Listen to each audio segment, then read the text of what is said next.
When you think about sustainability, what comes to mind? For many, it's buying local food. It seems like a no-brainer. But did you know that local food can sometimes do more harm than good?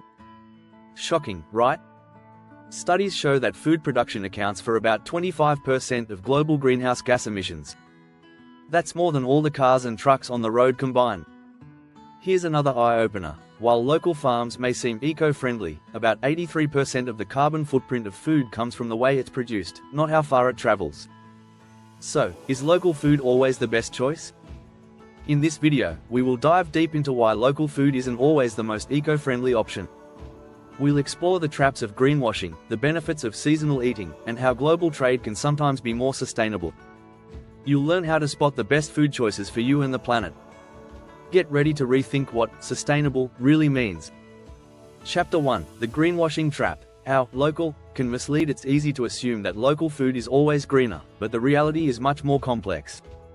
Just because food is grown nearby doesn't mean it's automatically better for the environment. In fact, some local foods can have a bigger carbon footprint than items grown far away. A major factor to consider is how the food is produced. For example, research from the University of Oxford shows that transportation typically only accounts for 10% of a food item's overall carbon footprint. Growing conditions, fertilizer use, and energy consumption during farming often have a much larger impact. So, while it might seem like you're doing your part by buying local, what if that local farm uses more chemicals or inefficient energy practices compared to a farm in another country? Consider tomatoes. In a cold climate like the UK, growing tomatoes locally might require heating greenhouses. Meanwhile, importing tomatoes from Spain, where they can grow naturally in the sun, could actually result in fewer emissions overall.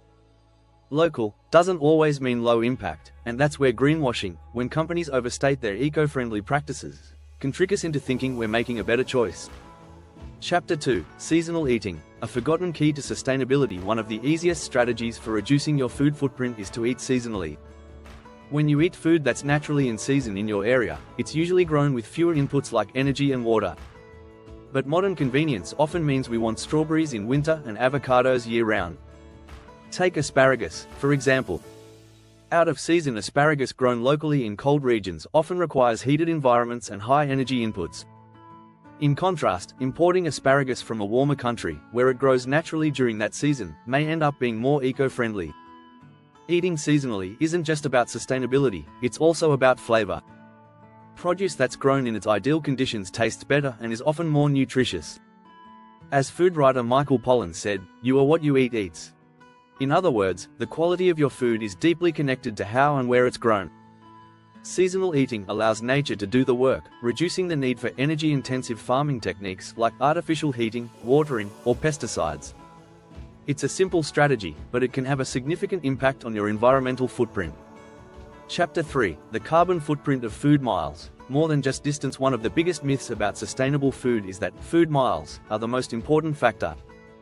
It's true that transportation adds to a food's carbon footprint, but distance alone doesn't tell the whole story. For example, did you know that 83% of the carbon emissions from the average household's food come from the production phase? This includes everything from planting and harvesting to packaging and storage.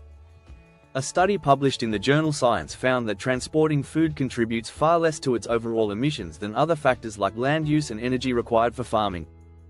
That means a local apple grown with heavy machinery and chemical inputs might actually have a bigger carbon footprint than an organic apple shipped from another country. Another factor to consider is the mode of transportation. Shipping food long distances by sea can be surprisingly efficient. Cargo ships move vast quantities of food with relatively low emissions per item. On the other hand, driving food short distances in small trucks can result in a much higher per item carbon footprint. So, while buying from a local farmer's market seems like a smart choice, the overall sustainability depends on how the food was grown and transported. In the end, it's about more than just geography. The key is to focus on the bigger picture: how food is produced, what resources are used, and how it gets to your plate. Making eco-friendly choices requires looking beyond the local label and considering the full impact of the food we eat. If you're finding this information helpful, please consider subscribing to our channel for more insights on sustainable living. Chapter 4: Beyond Borders. The case for global trade in sustainable farming. It's tempting to think that buying food locally is always better for the planet. But in many cases, global trade can be more sustainable.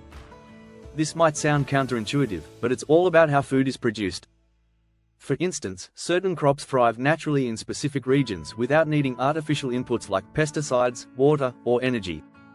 Take bananas, for example. Grown in tropical climates, bananas require little irrigation or pesticides. Shipping them to colder countries might seem inefficient, but bananas are transported by sea, which has a much lower carbon footprint than other methods. According to the International Maritime Organization, shipping accounts for just 2.2% of global CO2 emissions, making it surprisingly eco-friendly compared to road or air transport. Now, compare that to growing fruits like bananas locally in non-tropical regions. It would likely require heated greenhouses and artificial lights, not to mention tons of water. In this case, importing bananas from a place where they grow naturally is far more sustainable. In fact, the global food trade can support sustainable farming practices worldwide. Small-scale farmers in developing countries often use traditional, low-impact methods that have been passed down for generations. Supporting these farmers through trade not only helps the environment but also strengthens local economies. The key here is to focus on where and how food is grown, not just how far it travels to reach your plate. Chapter 5: Hidden Water Wars. When local farming drains resources, water is one of the most important resources in agriculture, and it's often overlooked when we think about sustainability. Growing food in areas with limited water resources can have devastating effects on the environment, even if the farm is local. This is particularly true in regions that rely on irrigation, which can deplete local water supplies and harm ecosystems. Take California, for example. The state is known for its massive agricultural output, but it's also dealing with severe droughts. A large portion of the water used in California agriculture goes to water-intensive crops like almonds, which require about 1.1 gallons of water per almond. While buying local almonds might seem like a sustainable choice, the strain on local water resources tells a different story. Meanwhile, importing crops from regions with more abundant water can actually be better for the environment overall.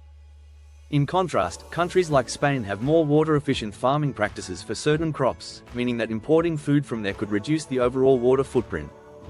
According to the Water Footprint Network, understanding the virtual water content of food, how much water is used in its production, is essential to making eco-friendly choices. Local farming is great in theory, but if it's draining local water supplies, it's not a sustainable solution.